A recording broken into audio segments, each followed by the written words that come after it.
Sasuke spent his entire life chasing greater power, but what if the curse mark never disappeared, allowing him to keep one of his greatest abilities until the very end? How differently would the story of Naruto play out? The story remains the same up until the moment Orochimaru makes his move to take Sasuke's body. Weakened and bedridden, Orochimaru reaches for the vessel he had been cultivating for years, and Sasuke, as he does in canon, turns the absorption around and consumes Orochimaru instead. But here's where everything changes. In the original, when Sasuke absorbs Orochimaru, the curse mark fades from his skin. It was never truly his. It was a fragment of Orochimaru's will, and with the source gone, the mark has nothing left to anchor it. In this story, Sasuke does something deliberate in that moment. As Orochimaru's consciousness dissolves into him, Sasuke reaches for the power of the curse mark and seizes it before it can disappear, separating the two things that were always tangled together, the power itself and the will that owned it. He keeps the power and lets the will die with Orochimaru. When it is over, Orochimaru is gone, and the curse mark remains on Sasuke's skin, fully and completely his. It is a choice that says everything about who Sasuke is. He has built his entire existence around a single principle: use every tool available,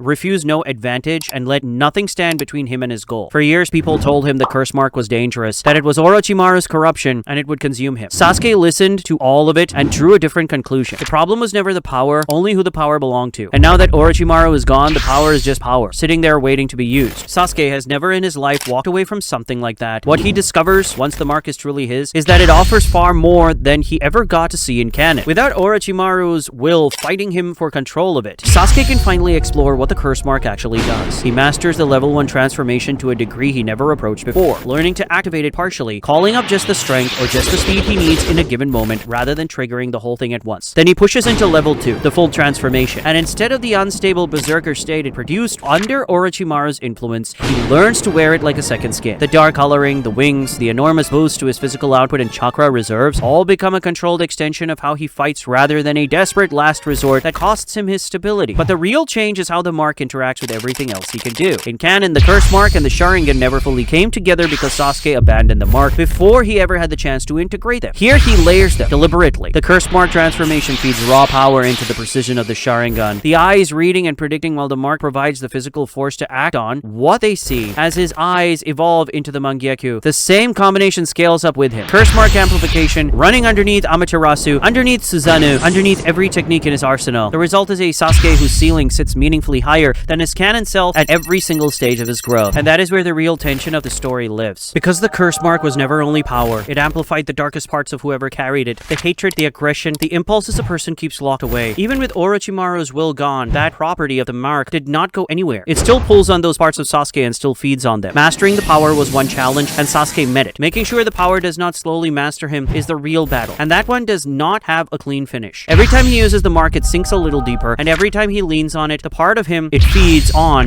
grows a little louder. When the time comes to face Itachi, Sasuke walks into that fight with the fully mastered curse mark as part of his arsenal. He has more raw power than his canon self ever brought to that confrontation, and more options in every exchange. The fight is different because of it, with Sasuke pushing Itachi in ways that surprise even him. The curse mark feeding force into techniques that hit harder than they have any right to. But Itachi sees something in that fight that troubles him more than any technique. Itachi always understood the curse mark as Orochimaru's corruption planted inside his little brother, a poison he hoped Sasuke would one day be free of. Seeing it not only still present but mastered, woven into Sasuke's fighting style as something he has already chosen to keep, tells Itachi that his brother is walking a darker road than he feared. When Itachi performs his final act, the gesture meant in his mind to free Sasuke from Orochimaru's lingering influence forever, it lands very differently in a world where the thing he was trying to remove is something Sasuke deliberately made his own. Itachi dies believing he has saved his brother. Sasuke walks away from that fight with the curse mark still on his skin and the truth still hidden from him. Then the truth comes out and everything gets more dangerous. When Sasuke learns what Itachi actually did, the sacrifice, the lie, the weight his brother carried alone for the village that ordered him to slaughter his own clan, the hatred that erupts in him is the same hatred canon Sasuke felt. But where canon Sasuke had nothing feeding on that emotion, this Sasuke carries a power that does. The curse mark wants to feed, and grief and rage of exactly this kind are the richest meal it has ever been offered. The mark drinks it in, and Sasuke in his agony lets it, because in that moment the power feels like the only thing that makes the pain bearable. And something happens that has never happened before. The mark, gorged on the deepest grief Sasuke has ever felt, begins to change. The transformation starts pushing past its old limits. The markings spread differently across his skin, reaching further than they ever did under Orochimaru. The forms holding longer, and the power climbing past the ceiling the curse mark was always supposed to have. Orochimaru's will could never have sustained what is beginning to grow in Sasuke, because Orochimaru was always a passenger in someone else's body. And this is something different. This is the mark and its host feeding each other in a loop, each one pushing the other higher. The curse mark is evolving, and the thing it is evolving evolving toward is something no one who ever bore it reached, because no one who ever bore it gave it this much to feed on. It is in this state that he turns toward the 5 Kage summit. In the original story, Sasuke attacks the summit with Team Taka and is eventually overwhelmed before Tobi pulls him out. In this timeline, he goes alone, and the reason is the mark itself. The curse mark has deepened the isolation that was always in him, feeding the part that pushes people away, turning his grief into something that wants no company and no anchors. He doesn't want a team, he doesn't want anything tying him to the world he is leaving behind, anything sharing the path he has chosen, anything that might pull him back toward attachments he has decided are weaknesses. The emotions the mark amplifies have convinced him of a simple, dangerous idea that he is better alone, and the only thing he truly needs is the power he carries. So he walks into the most heavily guarded gathering in the world by himself. The samurai of the land of iron do not slow him down. The curse mark, riding the surface of every dark emotion in him, turns the infiltration into something closer to a slaughter than a fight. He cuts through the guards and reaches the chamber where the 5 most powerful leaders in the shinobi world have gathered, and when they turn to face him, the mark pushes him past every limit he has ever had. The Raikage comes at him first, all raw speed and lightning armored power, the fastest of the 5 and the most aggressive. Sasuke meets him with the evolving curse mark feeding force into a body that should not be able to match that speed, and weathers a barrage that would have ended his cannon cell. Onoki's dust release tries to erase him from existence, the particle style technique that disintegrates anything it touches, and Sasuke burns through the openings with Amaterasu fed by the mark. The black flames hotter and faster than they have any right to be. Maze lava and corrosive mist fill the chamber, and the curse mark's wings carry him above and through it. Gaara sand rises to crush and bind him. The defense that has stopped countless enemies and the mark amplified power tears through it. Tsunade's monstrous strength shakes the ground beneath him, and Sasuke, riding the deepest well of hatred the mark has ever drawn from, does not break. One by one, the curse mark amplified Sasuke, overwhelming them. The Raikage falls, the Onoki, then Mei, then Gaara. 4 of the 5 most powerful leaders in the shinobi world, cut down in a single chamber by one Uchiha, consumed by a power that feeds on his rage. And then there is only Tsunade left, the Hokage, bloodied and pushed to her knees, and Sasuke moves in to finish what he started. A flash of lightning crosses the chamber, and Sasuke's blade is intercepted an instant before it lands. Kakashi has arrived, having pushed himself past every limit to reach the summit in time, and he stands now between his former student and the dying Hokage. What he sees when he looks at Sasuke stops him cold. Not just the curse mark unsealed, but the curse mark evolved, spread across Sasuke's skin in a form Kakashi has never seen, layered with the Sharingan driving the boy he once taught to slaughter the leaders of the shinobi world. This is the exact outcome Kakashi spent years trying to prevent. He was the one who sealed this mark in the forest of death all that time ago, when it was small enough to seal. Standing in front of what it has become, he understands how completely that seal failed. Kakashi tries to reach him anyway, because that is who Kakashi is. He speaks to the student underneath the power, the one who learned the Chidori from his hand. And when words do not reach him, the two of them clash the only way they have ever truly spoken to each other. Chidori against Chidori, the technique Kakashi created and the technique he passed to Sasuke, colliding in the center of the chamber. It is not close, and it was never going to be. Kakashi's strength was always his skill and his Sharingan, never raw power. And Sasuke has long since surpassed him on every axis that matters. The evolved curse mark drives Sasuke's Chidori straight through Kakashi's, and Kakashi is thrown back, overwhelmed almost as easily as the Kage were. Tsunade, with what little strength she has left spent, cannot rise. Both of them are at Sasuke's mercy, beaten with nothing left to stop him, and Sasuke spares them. He stands over his old sensei and the broken Hokage, the curse mark still crawling across his skin, and for a moment something underneath all that power flickers. Some sliver of the person Kakashi is trying to reach. Not gone yet, not entirely. He does not explain why he stops. He may not fully know himself. He simply turns and walks out of the chamber, leaving Kakashi and Tsunade alive behind him, and the fact that he chose to is the only crack of light in everything he just did. The 5 Kage summit ends with 4 of its leaders dead and the Hokage barely clinging to life. It is the moment the world stops seeing Sasuke as a rogue ninja who might still be brought back and starts seeing him as the single greatest threat alive. And it is the moment the story makes brutally clear how far the mark has already taken him. Because the Sasuke who walks out of that chamber is not a person who lost control in the heat of a fight. He is the person the mark has been steering for longer than he knows, and the steering is getting easier. But he spared 2 people he had every reason and every opportunity to kill, and that small, inexplicable mercy is the thread the rest of the story hangs on. When the 4th Shinobi War arrives, Sasuke enters it as something the battlefield is not prepared for. He comes alone, the way he does everything now, a single fighter carrying a combination of abilities that has never existed in one person before. Mangekyou Sharingan, Susanoo, and the evolving curse mark that has grown past anything Orochimaru ever wielded. All of it integrated into one. His power makes an immediate and undeniable difference against the threats the war throws at the allied forces. But everyone who knew him before, and Naruto most of all, can see the cost written on him. They can see the way the mark sits on him now, the way his eyes change when he draws on it, the way something underneath the surface seems a little too eager every time the dark chakra rises. His first real showcase in the war comes against the reanimated dead and the chaos of the battlefield that has no rules left. With the curse mark integrated into his Susanoo, the construct comes up wrapped in curse seal markings, the transformation feeding additional power into every technique he throws. The wings give him mobility across the battlefield his canon self never had, letting him close distance and reposition faster than the reanimated shinobi can track. The raw chakra boost lets him hold Susanoo longer and hit harder than should be possible, his black flames spreading across the field with the mark's power driving them. He fights with a brutal, ruthless efficiency that the reanimated legends around him take genuine note of. But the more he leans on the mark, the more the battlefield notices the other thing. The way his expression in the middle of the fight stops looking entirely like Sasuke, and then Madara enters the war at his full monstrous strength. When Madara takes the field, there are only a handful of fighters in the entire alliance capable of engaging him in any meaningful way, and Sasuke is one of them. He pushes the curse mark to its limit and layers it beneath his Mangyakyu Susanoo, and for the first time, he reaches it, level 3, the form that never existed under Orochimaru, the one the mark has been building towards since it gorged itself on the truth about Itachi. The transformation is more complete and more physically overwhelming than anything Sasuke has shown before, the markings consuming him, the power pouring off him in waves. It is the strongest version of himself he has ever been, and it forces Madara, a man who has spent the entire war treating the strongest shinobi alive as minor obstacles, to actually acknowledge him. Sasuke fights Madara with a combination the legendary Uchiha never had access to in his own lifetime. The Sharingan precision reading Madara's movements, Susanoo's defense weathering blows that would erase anyone else, and underneath both, the level 3 curse mark's raw amplification, pushing every strike and every technique past the ceiling a normal Uchiha could reach. Madara sees himself in every Uchiha he encounters. It is part of what makes him who he is, the certainty that the clan's blood runs toward a single destiny he embodies. But when he looks at Sasuke, he sees something that doesn't quite fit the pattern. An Uchiha who took a foreign power, Orochimaru's curse, a thing built from another man's experiments and another man's will, stripped of its owner, and let it grow inside him into something new until it became indistinguishable from his own strength. It is not the Uchiha story Madara knows. It is something Sasuke built himself, out of pieces that were never supposed to belong to him. The fight pushes Sasuke harder than anything ever has. Madara is beyond him, beyond nearly everyone, and even at level 3, with everything he has built firing at once, Sasuke is being driven to the absolute edge of his limits, and it is there, in that crucible, pushed further than he had ever been pushed, that his eyes change one final time. The Rinnegan awakens. In canon, Sasuke receives the Rinnegan and it transforms him into one of the 2 strongest shinobi alive. Here, it awakens in the heat of the fight against Madara, exactly as it was always meant to. But this time, the curse mark is still active and woven through every part of him, and Sasuke does the thing he has done with every power he has ever held. He combines them. The Rinnegan's overwhelming abilities layered with level 3 curse mark amplification and Susanoo, all of it operating at once, producing a version of Sasuke that exists far beyond his canon self at the same moment in the story. Madara, who walked the Rinnegan path himself, who in another telling was the one to set Sasuke on it, now faces an Uchiha who reached those eyes while carrying a foreign power he bent entirely to his will. It is something Madara genuinely did not anticipate, and for the first time, the certainty on his face flickers. The fusion of the Rinnegan and the evolved curse mark is the true peak of everything Sasuke has built. It becomes a turning point in the war, a level of power that genuinely shifts a crucial moment back in the Alliance's favor, the kind of output that turns an engagement that was about to be lost. For a moment, every doubt about him is silenced by what he is able to do. But it comes at a cost, and the cost is the mark sinking its deepest hooks into him yet. Reaching that peak meant opening himself to the curse seal completely, letting the evolved mark pour everything it had into him, and a power that feeds on hatred does not give that much without taking something in return. In the aftermath of that moment, Sasuke stands as the most powerful version of himself the world has ever seen, and the closest to losing himself he has ever been. The same fact wearing 2 faces, and everyone who looks at him after the moment can feel it. It is with all of that power that Sasuke fighting alongside Naruto and the Alliance finally brings Madara down. And when Kaguya emerges from the wreckage of that battle as the true threat behind everything, it is Naruto and Sasuke together, the 9 tails beside the Rinnegan and the curse mark, who seal her away and end the war for good, which is what makes the final confrontation what it is. When the 2 of them finally stand across from each other, there are no words left that haven't already been said. Naruto has chased him for years. Sasuke has spent those same years becoming something Naruto barely recognizes. The talking is over. What's left is the only conversation they have ever been honest in, the one fought with everything they have. Sasuke moves first, and the speed of him is staggering. The evolved curse mark floods his body, the markings crawling across his skin, the wings snapping open as he closes the distance in an instant. His blade meets Naruto's Rasengan in an opening clash that cracks the ground beneath him and throws a shockwave across the valley. This is not the Sasuke from the valley of the end all those years ago. This is something built from years of feeding a power that grows stronger the angrier he gets. And Naruto feels the difference in the first exchange. Naruto answers with everything he is. Sage mode floods his system, Nine-Tails chakra layering over it, the golden cloak igniting around him. He matches Sasuke's speed and pushes back, Rasengan after Rasengan, clones flooding the field to find an opening. But Sasuke's Rinnegan Rinnegan reads every angle. His Sharingan, trained precision, turning aside attacks before they land. The curse mark giving him the raw power to weather the ones that do. For every clone Naruto sends in, Amaterasu answers. The black flames spreading across the battlefield with the mark's power driving them hotter and faster than they should burn. They escalate together, the way they always have. Sasuke calls up his Susanoo, the towering construct wrapped in curse seal markings, its blade carving through everything in its path. Naruto answers with a full-tailed beast transformation. Kurama rising beneath him, the two titanic forms colliding in a clash that levels the terrain for miles. Susanoo against the Nine Tails, the curse mark amplification against the deepest reserves of Biju Chakra, neither one giving an inch. The sky darkens with the scale of the chakra pouring off the two of them. People watching from a distance can feel the pressure of it in their chests. But the fight was never really about the techniques. As it grinds on, as both of them are pushed past exhaustion into something running on pure will, the truth of it surfaces. Sasuke is fighting to stay gone, to prove that the friend Naruto keeps reaching for is dead, that the mark has won, that there is nothing left to say. And Naruto is fighting to prove the opposite. Every strike Naruto throws carries the same message underneath it. I'm not letting go. You can become anything, take any power, kill anyone, push me to the edge of death, and I am still not letting go. And somewhere in the middle of the most powerful clash either of them has ever been part of, the curse mark does something it has never had to do before. It pushes back against Naruto directly. Not Sasuke's strength, but the mark itself. The presence that has been feeding on him for years. Fighting to keep its grip on the vessel it has spent so long perfecting. Because Naruto is reaching the one thing the mark cannot allow to be reached. The sliver of Sasuke still buried underneath all that power. The same sliver that spared Kakashi and Tsunade. The mark can feel Naruto getting to it. And for the first time, the mark is afraid. The fight builds to a single final clash. Sasuke gathers everything. The Rinnegan, the evolved curse mark, every ounce of power he has built across the entire story into one last strike. Naruto gathers everything he has left to answer it. The two of them charge across the broken ground at each other, and everything the whole story has been building toward comes down to the space between them closing. Make sure to subscribe and hit the notification bell for more Naruto content.